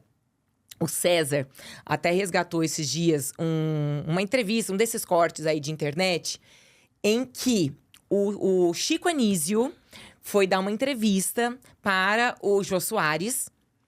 E aí, o Chico tá ali conversando e tal, e eles dão um close numa pessoa na plateia. Você! Eu… Quem tava na primeira fila da plateia de Jô Soares? Elaine. E isso foi na minha época de figuração, tá? Depois de alguns anos, onde eu estava? Eu estava trabalhando, atuando com o Chico Anísio, que eu fiquei 4 anos fazendo a escolinha do professor Raimundo, no Rio. E assim, isso aconteceu muito. E com muitos atores, onde eu fiz elenco de apoio, fiz figuração. E depois eu me vi atuando. Rodrigo Santoro é um deles também. Que eu lembro que eu fiz figuração com ele na novela O Amor Está no Ar. Acho que eu tinha 14 anos. E depois, aos 20, fiz minissérie com ele. Então, assim, foi muito lindo. Porque muitos atores e pessoas que eu, né, tava ali só nos bastidores, depois me vi com eles. E eu falo que é Deus, né? Conduzindo a nossa vida, o nosso caminho. Tô adorando o nosso bate-papo, tô achando maravilhoso. Mas agora, como prometido, eu vou falar sobre a marca Casco Cavalo, que tá comigo, me acompanhando nessa gravação. Eles são os produtos mais incríveis para suas unhas. É uma marca tradicional, que tem uma linha maravilhosa. extensa de cuidados para suas unhas e cutículas. Os produtos, eles são feitos com ativos específicos para o fortalecimento e recuperação das suas unhas. Se as suas unhas andam frágeis, andam quebrando, esse é o momento de você garantir o casco cavalo. E eu vou te mostrar 2 produtos que eu tô usando demais e tá fazendo uma diferença nas minhas unhas. Começando pelo Mix Óleos, que ele possui melaleuca, argan e cravo para recuperação e fortalecimento das unhas fragilizadas. E eu também tenho esse óleo para sua cutícula. Ele repara e ele possui óleos de amêndoas, lavanda e rícino. Para conhecer melhor todos os produtos da Casco Cavalo, é só seguir nas redes sociais, @CascoCavaloOficial. Conduzindo. É bonito ver essa sua persistência de se jogar assim, na plateia. E eu vejo que até hoje que você tá gigante, que você é gigante. Obrigada. Que alcançou grandes patamares, assim, seu espaço, sabe? Você tem muita humildade. Dá pra perceber, dá pra perceber. Obrigada, que bom, que bom. E é muito bonito isso em você. Que bom. Eu acho que é porque, né, eu venho do interior e… eu mantenho a minha essência, mantenho a educação, os princípios dos meus pais. Meus pais sempre, né, me ensinaram e falaram: filha, você pode estar com fulano, com ciclano, seja onde for, e as pessoas que estão aqui ao seu redor são essas que realmente vale a pena. É essa a base, você tem que sempre ser humilde no sentido de cumprimentar, de olhar no olho, de falar de uma maneira também suave. Com todas as pessoas, seja daqui a lá, sabe? Isso é muito é educação, isso é eu acho que é educação dos E meus qual que é o pais. segredo da sua beleza? Ai, meu Deus! Me conta. Você é muito vaidosa, porque você é bonita por… já elogiei, né? Bonita por dentro e exuberante, assim. Sua beleza é impecável. Imagina, É claro que sempre foi. E eu quero Obrigada. saber, você é muito vaidosa. Hoje em dia, por você já ser uma mãe, você faz procedimentos estéticos? Como você era também na juventude em relação a cuidados? Me conta. Ai, gente, eu vou te contar, você vai ficar um pouquinho decepcionada. Não, na verdade, eu nunca fiz nada assim. A minha mãe fala, Elaine, você para de usar. Eu usava creme Nivea, sabe? O Niveazinho, assim, azul, ou aquele branquinho. Era ele que eu usava. Aí, tem uns 3 anos aqui, que hoje é minha dermatologista maravilhosa, que é a doutora Kátia Volpe. Até que a Su Portioli vai lá, é amiga, né, de toda a família. E aí, a doutora Kátia falou, Elaine, vamos fazer um creminho mais específico pra você, manipulado. Eu falei, tá bom, pode fazer. Elaine, vamos começar a fazer algo na sua pele, assim, só pra dar uma… tirar um pouquinho de cravinhos e tal. Eu falei, tá bom, faz. Então, assim, tem uns 3 anos, na verdade, que eu comecei a fazer uma coisinha ou outra mais leve. E assim, não que eu não seja a favor, eu sou super a favor, tá? De plástica, autoestima da pessoa também, né? Eu acho que é super importante. Se a pessoa não se sente bem, tem que fazer. Hoje, né, a gente tem tantos procedimentos tão maravilhosos e transformadores. E eu sou super a favor. O que eu faço hoje, que às vezes, inclusive, eu tô precisando retocar o meu Botox. Botox? A doutora Kátia que começou, Elaine, a questão do Botox é preventivo. E é pra te manter, ajuda no colágeno, né, na elasticidade da pele. Tararara. Então, ela começou a fazer algumas coisinhas de Botox e tal. Mas é isso que eu faço, eu não tenho muito segredo. Eu aprendi a tomar bastante água. A básico, questão de malhar, por exemplo… Eu não sou uma pessoa que malha. Eu não sou uma pessoa que malha. Eu vou de vez em quando. Eu gosto da bike, sabe? A Velocity. Você gosta bastante de comer, não gosta? Gosto. Eu também. Então, por isso que eu falo que eu não sou um exemplo, assim, a ser seguido. Porque…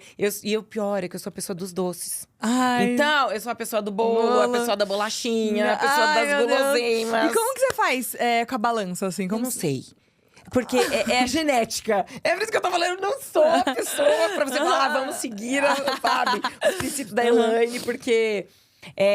eu acredito de verdade que a genética ajuda muito, assim. Sim, a com questão… certeza. Eu tenho um metabolismo que me ajuda demais, de verdade. Mas porque, você faz bike, você se movimenta, Não, né? as pessoas querem me estudar. É sério! As pessoas querem me estudar, porque eu como. Eu não faço exercício. Eu fui agora, semana passada, no médico, e deu deficiência de gordura. Eu falei, gente, é sério! Então, assim…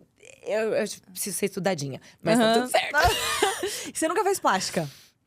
Eu fiz esterectomia completa, né? Que na verdade é pra tirar o útero, o ano passado. Ah, e eu aí vi. já retoquei, eu fiz plástica estética nos seios, que foi depois dos filhos, eu coloquei prótese e já troquei umas 2 vezes a prótese o ano passado. Então, o local, né, que eu mais mexi foi no peito, por essa questão, eu amamentei muito. Os 2 filhos. E aí foi um lugar que eu fiz, foi a questão E de valeu a silicone. pena fazer? Ah, valeu. Valeu, Acho que você gosta? é isso que eu digo. Quando a pessoa acha que é importante, necessário, eu sou super a favor para que ela se sinta mais feliz e mexa realmente com o íntimo, com o interior dela. O autocuidado nesse sentido, de fazer também procedimentos. Eu acho que eu sou super a favor mesmo. Ai, que maravilha! E hoje em dia você tem muito orgulho dos seus filhos, né? Eu Muito. percebo, assim, eu fui assistir alguns podcasts seus, assim, com a sua entrevista. Eu vi que você até se emocionou falando deles, assim. Porque assim, a Luma e o Luigi, antes deles serem convertidos, eles eram literalmente do mundo. Então, assim, eles iam em balada, sim. Eles saíam nas noitadas, sim. O Luigi, ele ficava com meninas. A Luma teve namorados. E depois que eles se converteram, os dois, a coisa mais linda. Porque todo sábado, assim, eles vinham pra negociar comigo, pra irem na balada X, pra irem na casa do pagode, pra irem na escola de samba. E agora, hoje, aos sábados…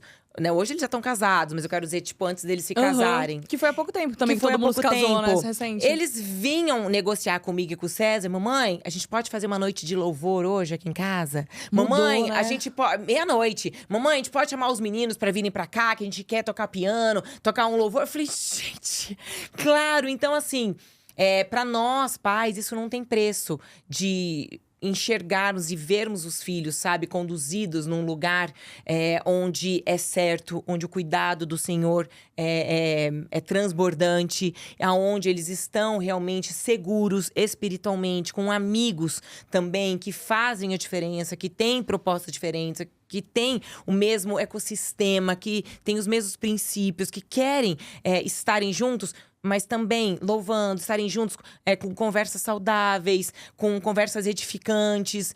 E eu digo assim, não, e eles são felizes, leves, porque às vezes as pessoas falam assim, porque esses jovens que vivem no mundo cristão, eles não ouvem um pagode, não ouvem uma música sertaneja, não ouvem, sabe, uma música mais do mundo realmente. E aonde eles vão encontrar felicidade? É tão lindo de ver a realização dos meus filhos felizes. O Luigi, hoje, ele é líder de jovens. Pela 2ª vez, eles são líder de jovens ali na Lagoinha, que é o Legacy, que inclusive é maravilhoso e tá sempre lotado. E hoje eu vendo o Luigi dar a palavra para os jovens, e eles colocam louvores, eles colocam músicas que você olha, é chocante de ver os jovens pulando, mas pulando, dançando de alegria numa atmosfera tão diferenciada. E que quando eu lembro dos meus filhos, né, indo para um lugar tão pesado e tão diabólico, vamos dizer assim. E hoje eles estão no lugar tão de Deus, tão do Senhor, felizes, casados e constituindo a família deles. É algo que não tem preço. Então, como não ficar feliz? Como, né? A gente não se emocionar falando dos dois dessa maneira. O Luigi estudando Bíblia, a Luma também estudando a Bíblia. Algo que, de verdade, eu achava impossível. Eu falava, não, meus filhos, eles são tão do outro lado, né? Eles têm uma mentalidade tão diferente dessa, de estar conectados aqui com o Senhor, e que para mim era impossível de ver o Luigi em cima de um palco, do altar do Senhor, falando de Deus, de pregando a palavra, de estudando a Bíblia. É lindo demais isso. E partiu deles. Porque tem que partir da pessoa, né? Pra ela querer entrar nesse segmento. Sim, sim. Então, assim, como que partiu deles? Olha, porque se eles são do mundo, é uma realidade muito diferente Então, de você seguir princípios, assim, né? Então, como que partiu? Olha como são as coisas. Porque nessa época em que eu tinha um outro ensinamento, né, espiritual, que eu te falei, eu reunia o Luigi, a Luma e o César em casa toda terça-feira, e a gente fazia uma oração na mesa com os livrinhos, com leituras de livrinhos e tudo mais. que era um outro tipo de reza. A Luma e o Luigi odiavam estar ali. Eles nunca gostavam de estar ali. Eles vinham por obrigação. Tipo, Porque eu chamava, porque eu falava, gente, terça-feira, 8 horas, quero todo mundo em volta da mesa. E você ali, de alguma maneira, estimulando, incentivando, mas era o que eu conhecia. A partir do momento que a nossa família conheceu Jesus, por eles mesmos, eles tiveram essa vontade de também mergulhar, de se entregar e de conhecer a palavra e de estarem vivendo isso. Então, foi uma mãe se posicionando na insistência, na persistência e na oração.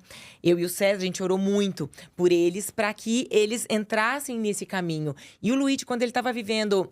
Foi um Réveillon que ele pediu para passar em Riviera de São Lourenço, que tem luau, tem um monte de coisa bem pesada lá. Ele foi tocado pelo Espírito Santo e ele me ligou e falou: mamãe, eu não tô sentindo muito bem aqui, eu tô querendo voltar. Eu não sei por que algo no meu interior não está me deixando ficar aqui em paz com os meninos. Eu quero ir embora. Isso na virada do 31 pro 1º. Ele entrou pro mar, enquanto os meninos estavam bebendo, estavam não sei o que e tal. Ele entrou no mar e falou: Deus, se você existe… Você me mostra, me dê um sinal, Deus. E ele falou que sentiu a vontade realmente de falar com Deus ali e de questionar ao Senhor. E imediatamente começou o raio do sol, começou o nascer do sol, que ele falou: caraca, será que é isso? Olha o que Deus está me mostrando. E aí, no dia seguinte, ele falou: mamãe, vem me buscar, que eu quero ir para casa. Ele voltou para casa e ele partiu para os estudos, para a leitura, para a palavra, para o louvor. Eu passava no quarto dele. Então, assim, foi um mix, sabe? De um movimento junto à oração dos pais, o despertar dele. E aí, ele e a Luma vieram para mim e falaram assim: nós queremos nos batizar. Porque os dois já estavam frequentando… E a Luma foi como que ela entrou assim? A Luma foi junto. A Luma veio uma mulher do Senhor em casa. E um dia, tava com ela fazendo uma oração em casa. E eles já não queriam estar nesse momento, mas eu meio que obriguei. Falei, vocês vão estar aqui, porque vem essa pessoa, essa pastora, que quer orar pela gente e tudo. E nesse segundo que a Luma estava ali, recebendo a oração dessa pastora, a Luma também foi tocada de uma maneira muito profunda, sensibilizada. E a partir dali… começou a sementinha, e a sementinha foi plantada para que isso desabrochasse nela e no Luigi ainda mais. E a partir daí, foi depois disso, que os dois vieram me pedir para acontecer o batismo. O batismo aconteceu dentro da minha casa. Eu e o César nos batizamos juntos, né? Que foi o André Vitor que fez esse batismo. E foi lindo, lindo, lindo, lindo, transformador. Então… na verdade, eles foram tocados também pela presença do Senhor através ali da minha oração, do César, que já estávamos orando por eles, através da pastora que conversou e trouxe mais entendimento, mais da palavra. E assim foi esse fluir também. E ambos casaram com pessoas da mesma religião? Ambos. Olha que coisa. Olha como Deus é. Tanto o Ed, né, que é o marido da Luma, ele é o embaixador do Glorify, que eu não sei se você conhece aquele aplicativo. Que traz, né, a palavra, a Bíblia, tem toda uma profundidade de Deus ali. E a Júlia, que também, ela já era cristã. E é o que eu falo, quando você está no ambiente certo… as pessoas, os namorados, futuros maridos, enfim, os amigos, todos falam a mesma linguagem, né? E têm as mesmas intenções. E, na verdade, olha isso. O Luigi e a Júlia meio que já frequentavam aqui o mesmo grupinho de jovens. E o Ed, que é de fora, ele é inglês. Ele, na verdade, o encontro com ele… foi em uma viagem que nós fizemos no México. E aí, lá nesse encontro, foi quando a gente estávamos juntos. E ele bateu o olho na minha filha e já se apaixonou. Oh! E ela demorou um pouquinho ainda pra engatilhar ali na onda dele. Mas foi também. Você viu que viralizou um vídeo do Ed? casamento! Um dos, né? Um dos que viralizou. Falando do pai, né? né? É que esse foi muito engraçado, Foi né? muito engraçado. Ele tava lá no altar com a Luma. Conta pra gente. Pra quem Foi, não né? sabe. É que o pastor tava falando pra ele em português, né? E ele tava repetindo em português o que o pastor tava falando. Com aquele sotaque, né? Com o sotaque dele já meio assim. E aí, quando foi até que a morte o separe. E o pastor falou assim, eu não lembro exatamente a frase, mas é que até que a morte o separe. Ele, até que a morte do seu pai… não, a morte do seu pai. Não. Até que a morte o separe, a morte o separe. E aí, todo mundo riu e tudo. Na época, a gente até ficou assim, ai, meu Deus, será que isso aí vai se reverter, né? De uma maneira negativa? Não. Mas não, as pessoas super levaram de boa, brincaram, entenderam. engraçado Falaram, pô, que ele gente, errou, tadinho, né? menino de fora e tal. Tá se esforçando ainda pra falar o português. Mas foi divertido, foi muito bom. Elaine, e sabe uma curiosidade que eu tenho? Ser mãe exige um trabalho, né? É um trabalho, você criar, você cuidar. E você sempre foi uma profissional com muitos trabalhos. Então, como que foi esse processo de cuidar dos filhos? Quando eles eram crianças, você estava muito dentro de casa? Você estava trabalhando? Como foi? Trabalhando muito. A cada filho que nasce é uma mãe que nasce. Também é uma mãe que desperta. Só que a clássica frase tradicional de que nós não temos um manual, né? E realmente não tem mesmo. Só que quando nasce um filho, nasce uma mãe, mas poderosamente. A Luma, quando ela nasceu, eu tinha 20 anos de idade e eu gravava no Rio de Janeiro. Eu ia pro Rio 2 vezes por semana. Então, eu tive a Luma. Na verdade, eu estava grávida da Luma, gravando. E o César trabalhando muito também. E o César trabalhando também.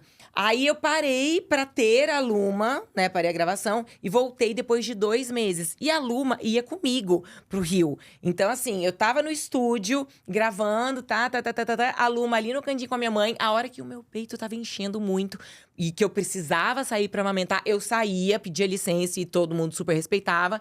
Dava de mamar pra ela, voltava, e gravava. E a vida inteira sempre foi assim, nesse período, né, com a Luma pequenininha, pra onde eu ia, ela ia junto, em todos os trabalhos, sempre com a minha mãe acompanhando, irmã. Depois de 1 ano só que eu fui ter babá. Então, foi um ano de muito amadurecimento com o trabalho, com casa, com filha. E você sabendo lidar, e às vezes noites, né, sem dormir, tendo que trabalhar. Então, foi um aceleramento, literalmente, que eu tive de responsabilidade, de maturidade em todos os sentidos. E eu lembro que, tipo, eu ia pro mercado, Luma já maiorzinha, sempre com a Luma aqui, sabe? No colo, pendurada. Eu e o César nunca deixamos de levá-los em nenhum lugar, restaurantes, festas. Estavam sempre presentes com a gente. O Luigi também, quando ele veio, eu trabalhava também, eu gravava novela na época. E voltava, e sempre foi na questão do equilíbrio. Mas é tão importante isso, quando você consegue equilibrar e dar atenção. Porque nenhum fracasso nenhum sucesso justifica o fracasso de uma família. Nenhum sucesso justifica o fracasso de uma família. Então, você tem que estar sabendo equilibrar e cuidar de todos os pilares. Do seu marido, que você não pode também abandonar. Porque você fala assim, puxa, tô trabalhando muito. Tô dando muita atenção pra criança. E o marido. Então, você tem que estar ali. Sim. Mas peraí, minha casa também precisa do cuidado. Mas peraí, meus pais também não podem ser abandonados. Então, gente, eu acho que o papel da mulher é uma coisa, né? Mas Deus, acho que nos forjou pra isso. Pra que a gente conseguisse abraçar e ser, tipo, mãe polvo. Teve uma época no começo do casamento com o César que vocês passaram por dificuldades financeiras. Como que foi esse processo? Como você lidou com isso? Não, Vocês foi lidaram? exatamente quando a gente casou, né? E na verdade, nessa época, o César trabalhava, mas ele não estava em nenhuma grande emissora. Quando nós nos casamos, eu estava, né, fazendo na Globo, novela, minissérie, malhação, uma atrás da outra e tal. E o César, ele tava mais aqui em São Paulo e ele fazia um programa de esportes. Mas ele era… eu não sei te dizer, ele era um programa que ele era vendido pra Rede TV na época, enfim. E eu sei que acabou esse programa, até por questões financeiras do programa e tal. E aquela questão de persistência também, né? E então, nos vimos ali, tá, tinha o meu salário da Globo e tudo, mas o dele, né, obviamente, que ajudava também. A gente fez uma viagem para os Estados Unidos e eu lembro que lá o César falou assim: meu bem, eu acho que agora a gente vai ter que se mudar para cá. Agora a gente vamos tentar uma nova vida aqui. E eu abandonaria, né, tudo que eu estava construindo aqui. E ele queria tentar, porque ele não estava vendo mais uma direção para ele em TV aqui no Brasil. E foi aí que eu falei para ele, falei, não, amor, a gente não pode desperdiçar o seu talento. Vamos voltar, você vai mandar mais projetos para as emissoras. Ele tinha mandado vários para o Silvio, tinha mandado vários para várias emissoras e não era o momento. Eu sei que quando a gente voltou, o secretário, que era o seu Orlando Macrini, na época, mandou uma mensagem pro César falando: César, o Silvio quer que você venha fazer um piloto. E o César falou pro seu Orlando Macrini: me fala o dia, a hora e eu não quero saber de salário. Eu só quero ir, estar e mostrar o meu trabalho novamente pro Silvio. E eu sei que na época o César foi, gravou o piloto e o Silvio honrou o César dando, né, o programa para ele. E depois disso o César engatilhou ali no SBT e aí sim, né, sendo valorizado também financeiramente. Foi um programa atrás do outro, inclusive com o Celso também, Portiolli, eles fizeram um juntos. Eu não me lembro o nome do programa. Ver para Crer. Temos assistentes aqui. Temos. Foi Ver para Crer, que meus filhos eram pequenininhos, até tem foto. Eu lembro que a gente foi um dia no estúdio. Então, aí que o César construiu acho que foram uns 10 anos de SBT, se eu não me engano. Fazendo... Ele fez bastante sucesso no último jornal. Qual era o último jornal que ele fez? Foi da manhã, era um que era de manhã, que começou com meia horinha. Aí o Silvio aumentou pra 1 hora, pra 2 horas. Ele ficou 3 horas ao vivo, que era das 6 da manhã às 9 da manhã. SBT SBT Notícias, ó. SBT Notícias. E aí, eu lembro que ele fazia muito, mas muito, muito sucesso. Ele tava dando primeiro lugar de audiência, só que ele teve uma isquemiazinha cerebral na época. E ele conversou com o Silvio, por quê? Ele tinha que chegar no SBT 4 horas da manhã. Então, ele acordava em casa às 3. Como a gente mora perto, mas ele acordava às 3. Então, só que o César, ele nunca conseguiu dormir 9 da noite, 10. Ele ia dormir 11, meia-noite. Então, ele estava dormindo todo dia às 3 horas da manhã. E com esse programa diário e com 3 horas de duração. E o César um dia comentou com o Silvio lá no Jazz. Falou, Silvio, tive uma isquemiazinha, tal. E o meu médico tá dizendo que é por privação de sono. E o Silvio falou, não, isso não é humano. Isso é desumano, César. A gente tem que tentar alguma outra grade pra você, aqui no SBT. E eu lembro que, na época, não tinha um outro horário, não tinha uma outra grade. E foi aí que veio uma conversa e uma proposta dele para ir para Record. E que, na época, né, imprensa, que as pessoas falam, César foi para Record porque foi ganhando mais, e não. E não foi nada disso. Ele foi para Record, o Silvio sempre soube, única e exclusivamente porque ele teve esse problema de saúde. O SBT não tinha uma grade, um outro horário para ele entrar. E o próprio Silvio falou, vá, e as portas estarão sempre abertas aqui. A dona Iris também falou, vá, as portas estarão abertas, Ele foi quando ele foi fazer o Hoje em Dia, ficou lá acho que por 9 anos, se eu não me engano. E aí foi quando surgiu o retorno dele pro SBT, e graças a Deus ele voltou, e voltou a tempo do Silvio ver que ele estava no SBT também, então... E ele voltou por também gratidão pelo resgate do Silvio lá atrás, né? Que ele tava querendo desistir de tudo, e foi o Silvio que novamente... Querendo ir pros Estados Unidos, e o Silvio que falou, fica. Que deu, e aí quando veio agora essa proposta, né? Através da Dani, que ela que já tava mais no comando e tudo... O César falou, eu não tenho como falar não pro SBT. E é uma questão de gratidão e de amor. Ele ama o SBT, ele ama. Sempre teve paixão pelo Silvio, as meninas. Ele ama estar lá. Ele fala, todos os dias que ele entra... Ele fala, obrigado, Senhor, que delícia estar aqui. O Celso, né?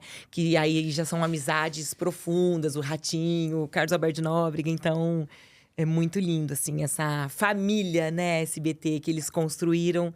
É maravilhosa. E sabe, eu acompanho você e eu vejo que você posta muitos stories, assim. Você posta bastante. Aí eu até tava acompanhando você no programa da Virgínia. Gente, a gente tem que fazer um aqui. Tem que fazer um stories aqui. A gente vai fazer daqui a pouquinho. Eu já cheguei fazendo, né? É verdade, não, chegou a fazer, então você faz. Ela me ouviu lá do elevador, lá do que eu já corredor. cheguei fazendo stories. Lá do corredor.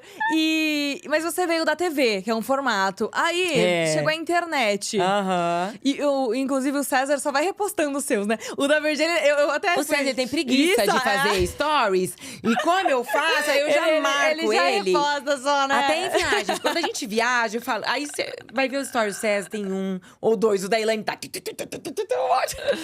Aí eu falo, amor, eu vou te marcar, tá? Aí eu marco. E eu que vou e reposto pra ele ainda, você acredita? Ele não é muito ligado. E aí, pra você, como que foi essa transição da TV pra internet? Eu acho assim, graças a Deus a gente tem mais um veículo, né? Que é a internet. Foi natural pra você? Pra poder propagar tudo. Eu me dou, de boa, assim. De boa, foi bem tranquilo. Bem tranquilo. Como acho que eu tenho muito essa coisa de ser espontânea, de falar e rir e tal. Então, a questão, por exemplo, de stories, né? Eu tiro onda, brinco. A gente tem algumas coisas que tem que tomar cuidado. Porque, como eu falei, a imprensa pega. E o César ser jornalista, então… Algumas coisas a gente tem que poupar ali. Mas eu aprendi, né? A gente aprende a lidar também com as redes sociais em todos os sentidos. E cada dia é uma coisa nova, né? Dia o Reels é 1 minuto e meio. Vai atualizando ali. Cada hora é uma coisa. Cada hora é uma coisa. E a gente tem que estar ativo em movimento ali. E, Elaine, a gente tá chegando no final da entrevista. Jura? Mas eu adorei conhecer você um pouco mais, seu jeito maravilhoso. Inclusive, a Luma, no casamento, ela falou que você é uma leoa, né? E dá pra sentir muito isso, sabe? A sua presença, assim, a força de uma leoa mesmo. Que bom! Então, muito obrigada pela presença. Queria saber se você pode fazer uma oração pra gente, pra finalizar o episódio. Claro que sim! Então tá bom. Que lindo! Pode ser pro público que tá ouvindo, assistindo a gente. Senhor Jesus, nesse momento, intercedemos, Pai, por esse programa tão lindo, onde está no comando da Isa, Pai. E que através de todas as entrevistas que ela realizar, Senhor, que ela possa tocar a vocês que estão aqui do outro lado, ouvindo, acompanhando. E que tudo que sair da boca dela, Pai, que saia para edificar, que saia para transformar, que saia para tocar na vida desses jovens, dessas famílias, dessas pessoas que estão tão sedentas por novas informações, novos aprendizados. Que os anjos do Senhor estejam, Pai, blindando este estúdio, a cada convidado que entrar aqui, Senhor, para que eles também sejam tocados pela presença do Senhor e que tudo que saia da boca deles, que saia, Pai, para engrandecer o seu nome, Senhor, para que possam levar, Pai, uma transformação na vida dessas pessoas. E essas pessoas que estão em casa nos assistindo, Senhor, que elas possam ser tocadas de uma maneira única, Pai, pontual. Que os anjos do Senhor estejam, Pai, do lado direito, esquerdo, na frente e atrás da vida dessas pessoas, de todos que estão presentes aqui no estúdio, Senhor, que fazem parte deste projeto da Isa, Pai. Que sempre seja para prosperar, que seja para engrandecer o seu nome, trazer mais paz, mais alegria e mais amor, Senhor Jesus. Que essas pessoas saibam enxergar a gratidão, Pai, a gratidão que vem do alto, Pai, pelo simples fato de acordar, de respirar, de ter saúde, Senhor Jesus. Nós te louvamos, nós te agradecemos e nós te damos glória a Deus, glória a Deus, glória a Deus. Obrigada, obrigada por esse momento. Obrigada. Nossa, que lindas palavras. Nossa, muito obrigada mesmo. Obrigada pelo convite, obrigada pelo carinho, obrigada pelo respeito, pelas palavras, pelo cuidado. Obrigada a todos que fazem parte. Eu que agradeço o seu tempo por ter vindo aqui. Ainda mais que o meu projeto, ele é pequeno de certa forma, sabe? E você já é uma figura que tá há muito tempo na mídia. Então eu agradeço, sou muito grata. E feliz por estar com você aqui hoje. Obrigada! Obrigada, sucesso amém, sempre, obrigada. Que Deus abençoe. Você pode finalizar falando suas redes sociais. Me sigam, @Elaine Michele. O Michele, sabe que eles conseguem colocar embaixo? Sim, vai estar na tela, Porque vai às estar na vezes o Michele, tela. as pessoas não sabem escrever, Elaine Michele. Então me acompanhem e que lá nas redes sociais a gente vai estar atualizando de cada passo a passo. Incrível! Obrigada a você que acompanhou a gente até o final da entrevista. Siga a gente no Spotify. Vocês estão tendo a honra. Quem chegou no Spotify e tá ouvindo o timbre da Elaine, que sua voz é muito bonita! Sua voz é gostosa de ouvir. Que então bom. siga a gente aqui no Spotify. No YouTube, inscreva-se no canal. Deixa aquele comentário. @sacode.cast. A gente tá no TikTok, no Instagram. Eu posto vários cortes diários, né? E o meu pessoal, Isa Porcioli. Muito obrigada e até a próxima. Beijo!